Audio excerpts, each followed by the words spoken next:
Olá galera, tudo bem? Estou aqui de volta com mais uma videoaula.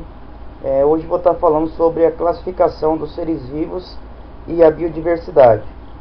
Essa videoaula aqui vai estar servindo tanto para o ensino fundamental quanto para a galera aí que está estudando pro Enem, né, para prestar um vestibular. Beleza? Então vamos lá, vamos falar sobre a classificação dos seres vivos e a biodiversidade. Vamos falar agora sobre a sistemática. Sistemática é inventariar, descrever e classificar a biodiversidade, estabelecer as relações de parentesco entre as espécies. Então essa é a função da sistemática dentro da biologia. Taxonomia é a descrição e classificação das espécies. Filogenia é a relação evolutiva entre os organismos. O objetivo é classificar os seres vivos em categorias que possam ser referidas. Classificação artificial. A classificação artificial é essa classificação que nós fazemos no dia a dia dos seres vivos, como por exemplo, esse é um animal aquático, esse é um animal aéreo, tal. Não usando aí as relações de parentesco. Aqui um exemplo, né, um animal voador, a borboleta, e um morcego também é um animal voador. Porém, esses animais aqui não têm um parentesco evolutivo próximo, são bem distantes na linha evolutiva. Já a classificação natural, ela vai estar baseada nas relações de parentesco evolutivo entre os seres vivos. Vai considerar os aspectos de forma, morfológicos, os aspectos fisiológicos, reprodutivos, genéticos e ecológicos. Aqui um exemplo, a onça, um animal mamífero, e o morcego, um animal mamífero também. Por que ambos são mamíferos? Apesar de serem um pouco diferentes, né? A onça se locomove sobre 4 patas e o morcego é um animal que voa. Porque ambos, né, possuem glândulas mamárias. Então por isso que eles são classificados aí como mamíferos e são bem mais próximos evolutivamente do que no caso aqui de cima entre a borboleta e o morcego. Vamos falar um pouco da classificação por reinos, né? Vamos falar um pouco do histórico da classificação pelos reinos. A primeira classificação feita, que dividiu os seres vivos em reinos, foi feita por Aristóteles há muito tempo atrás, e ele classificou os seres vivos em reino animal, os seres que se locomoviam, que andavam, que se mexiam, voavam, e reino vegetal, que estaria incluído aí as plantas. Mais para frente, em 1866, Haeckel fez a segunda classificação e classificou os seres no reino animal, reino vegetal e reino protista, que estava incluso aí no reino protista bactérias, algas, fungos e protozoários. A terceira classificação foi feita por Copeland em 1956. Ele classificou e dividiu os seres vivos em reino animal, reino vegetal, reino protista e reino monera, que então 4 reinos, né? O reino monera incluía as bactérias e as cianobactérias. Depois veio a classificação de Whittaker, em 1966. Classificação essa mais usada até os dias atuais. Whittaker classificou os seres vivos dentro de 5 reinos. Reino Animalia, contendo aí os animais. Reino Plantae, contendo as plantas. Reino Protoctista ou protista, contendo as algas unicelulares e pluricelulares e os protozoários. Reino Monera, englobando as bactérias e as cianobactérias e as arqueobactérias, e o reino Fungi, englobando os fungos. Então seria assim a classificação de acordo com Copeland e Whittaker. Margulies, né, em 1982, classifica as algas, né, pluricelulares dentro do reino protoctista, pois as algas pluricelulares têm ausência de tecido organizado. Até então, na classificação de Whittaker, né, as algas pluricelulares ainda estavam agrupadas dentro do reino vegetal. Porém, depois de 1982, elas foram inclusas, né, dentro do reino protoquista também. Cavalier-Smith, em 1998, criou o sistema de 6 reinos: reino Monera, Protoctista, Fungi, Plantae, Animalia e o reino Cromista. No reino Cromista estava aí as algas com cloroplastos de 4 membranas: as Phaeophytas, as Chrysophytas e as Bacillariophytas. Então vamos falar um pouquinho agora sobre as categorias taxonômicas ou táxons. Bom, em 1758, Carvon Linné, ou simplesmente Linneu para os mais íntimos, né, para os brasileiros, nós chamamos ele mais de Linneu, apresentou 5 categorias taxonômicas para classificar os seres vivos. Da mais abrangente para menos abrangente seria aí o reino, a classe, a ordem, o gênero e a espécie. Ele propôs essas cinco categorias taxonômicas aqui no seu livro, né, que ele publicou, chamado Systema Naturae. As categorias taxonômicas filo, família e domínio foram criadas posteriormente e introduzidas nos taxos, né, nas categorias taxonômicas, para classificar com mais detalhamento os seres vivos. Os sistemas de classificação natural de Linneu, a espécie é a unidade de classificação, é a unidade básica de classificação. Então, aqui nesse caso, quanto maior o grau de parentesco, né? Então, de cima para baixo, quanto mais para baixo, maior seria o grau de parentesco. Então, por exemplo, um reino, se eu comparar os seres que compõem o reino com os seres que compõem a família, eles vão estar um pouco distantes, apesar de ter um grau de parentesco, né? Já que o gênero vai ter maior grau de parentesco ainda, e a espécie vai estar todos os indivíduos daquela espécie. Tá? Então, do menos abrangente para o mais abrangente, eu tenho espécie, gênero, família, ordem, classe, filo e reino. Certo? Então, e do mais abrangente para o menos abrangente, reino, filo, classe, ordem, família, gênero e espécie. Categorias taxonômicas, aqui eu tenho aqui todas elas, né? Eu tenho o reino animal. O reino animal vai estar incluindo aí do cão, a lobo, a raposa, o urso, o homem, o sapo, a assídia e a barata. Todos esses seres aqui fazem parte do reino animal. Aqui abaixo eu tenho o filo dos cordados. A gente vê que a barata foi excluída aqui nessa classificação, nessa categoria taxonômica, pois a barata não possui notocorda, certo? Então aqui ficou somente o cão, o lobo, a raposa, o urso, o homem, o sapo e a assídia. Abaixo eu tenho o subfilo vertebrada, dos vertebrados. Aqui a assídia foi excluída. Por quê? Porque a assídia não possui vértebras. Então ficou somente os vertebrados, que possuem esqueleto interno, né? E possuem também aí na sua coluna, né, as vértebras, esqueleto dividido em vértebras. Então aqui ficou o cão, o lobo, a raposa, o urso, o homem, o sapo. E abaixo tem a classe dos mamíferos. A gente vê que o sapinho aqui, a perereca, foi excluída. Ficou o homem, o urso, a raposa, o lobo e o cão. O que esses seres têm em comum que os possibilita classificá-los, né, dentro da classe mamíferos? Eles possuem as glândulas mamárias. Todos aqui possuem glândulas mamárias. Logo abaixo tem a ordem carnívoros. A ordem dos carnívoros, nós vemos que o homem foi excluído. Por que o homem foi excluído?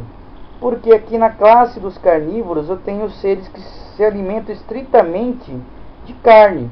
E o homem não se alimenta somente de carne. A dieta dele é baseada em todo tipo de alimentos possíveis. Abaixo eu tenho a família dos canídeos. A gente vê que o urso foi deixado de fora. Então eu vou ter aqui somente os canídeos. Mais abaixo eu tenho aqui o gênero Canis.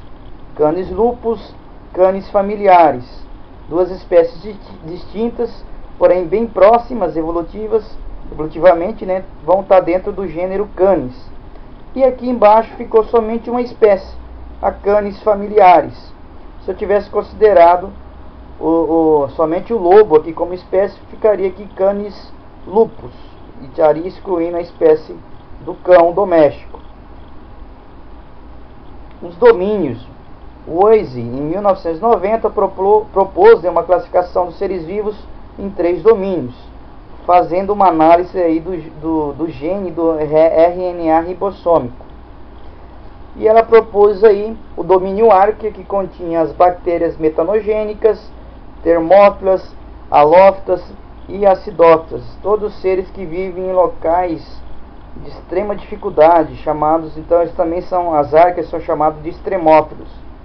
As bactérias comuns ou eubactéria foi classificado dentro do reino do domínio bactéria ou eubactéria, e o domínio eucária, onde estaria somente os organismos com células eucariontes.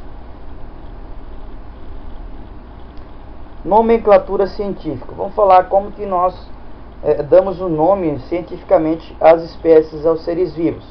Primeira regra é que a nomenclatura científica é um sistema binominal, vai conter no mínimo 2 nomes. O primeiro nome vai estar se referindo à categoria gênero, que deve ser escrita com inicial maiúscula.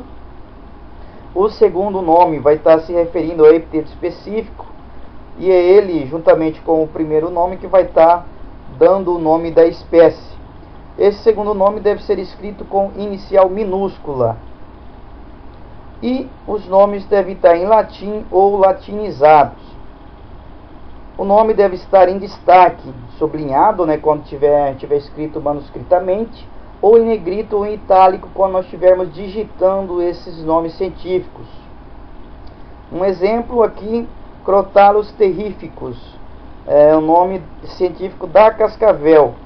Crotalus, o gênero, terrificus, o epíteto específico, gênero mais epíteto específico, o nome da espécie.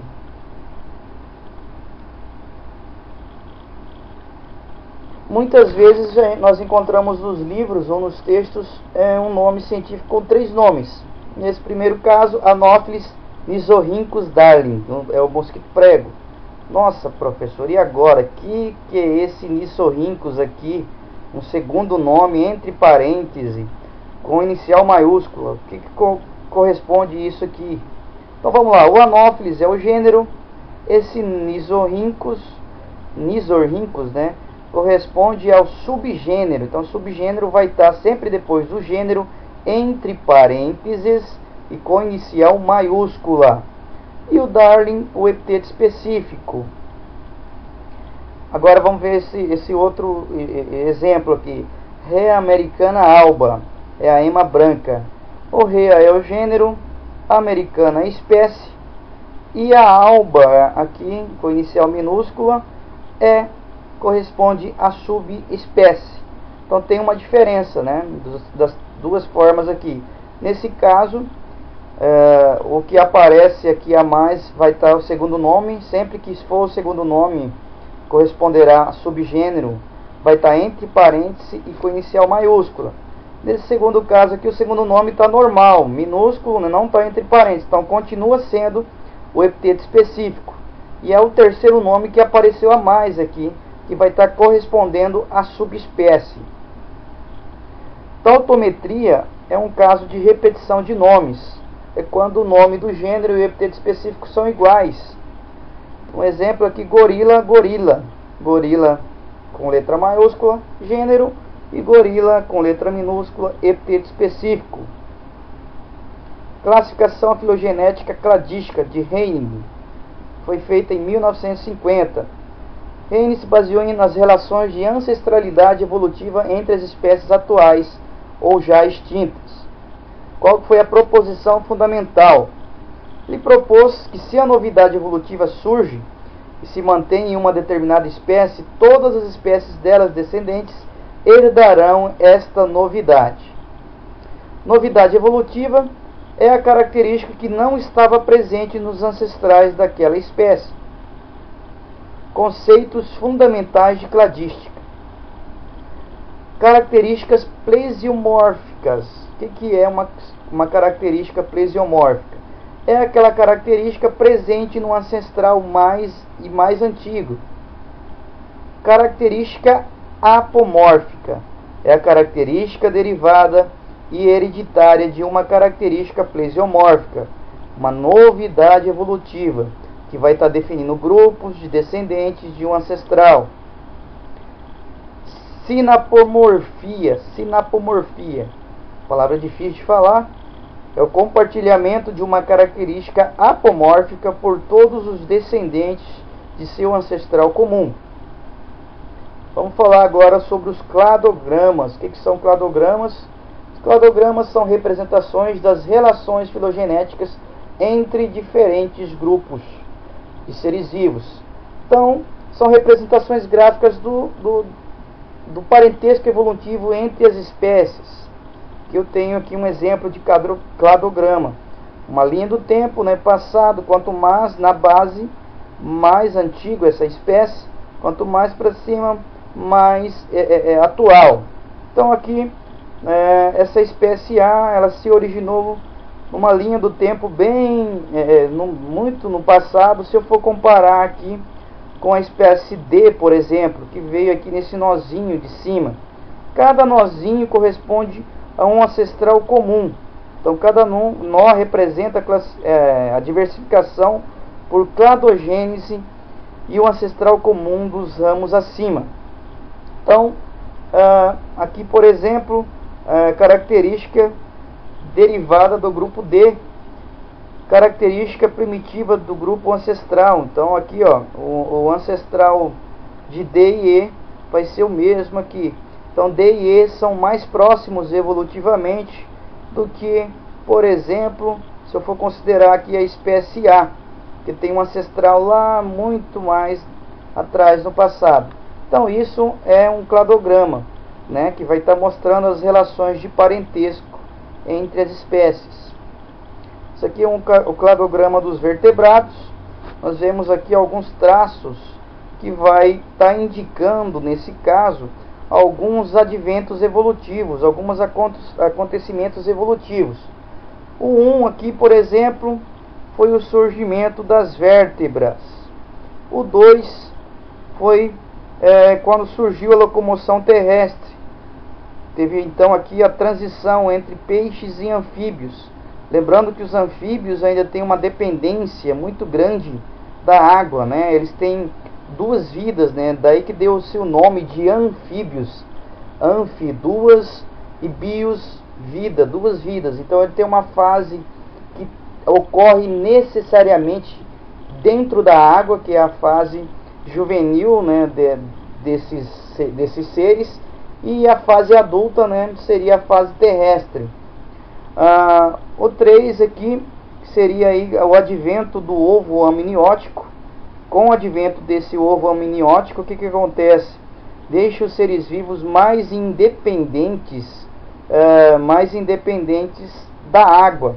Então, possibilita aí que surjam os répteis, e os répteis possam explorar e se reproduzir longe da água.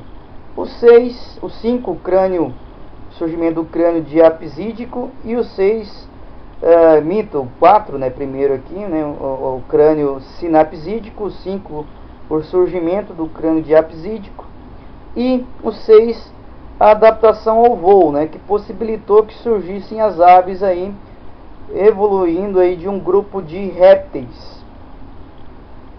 Grupo monofilético vai estar incluindo todas as espécies derivadas de um ancestral comum, inclusive o ancestral.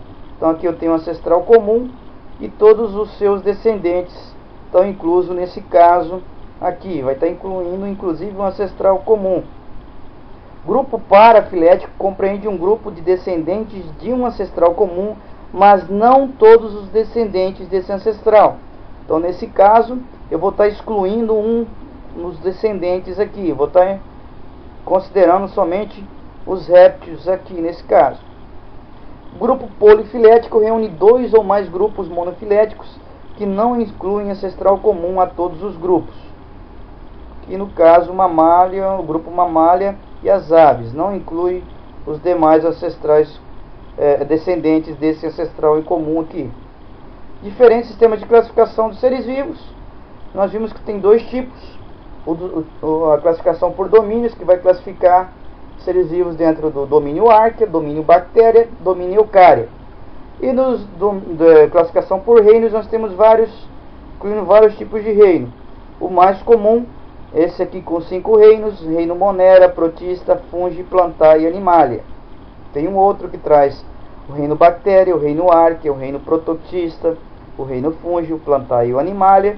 E eu tenho esse outro aqui com 8 reinos, que inclui o reino Bactéria, o reino Archaea, o reino Arqueozoa, o reino Protozoa, o reino Cromista, o reino Fungi, Plantae e reino Animalia. Lembrando que este aqui é o mais considerado nos vestibulares. Muito bem, a maioria desse conteúdo foi pesquisado, né, aqui no site do Sobiologia, www.sobiologia.com.br. Essa videoaula e outras videoaulas estão aqui no meu canal do YouTube. Quem gostou, né, curta aí, dá um like, compartilha com seus amigos nas redes sociais.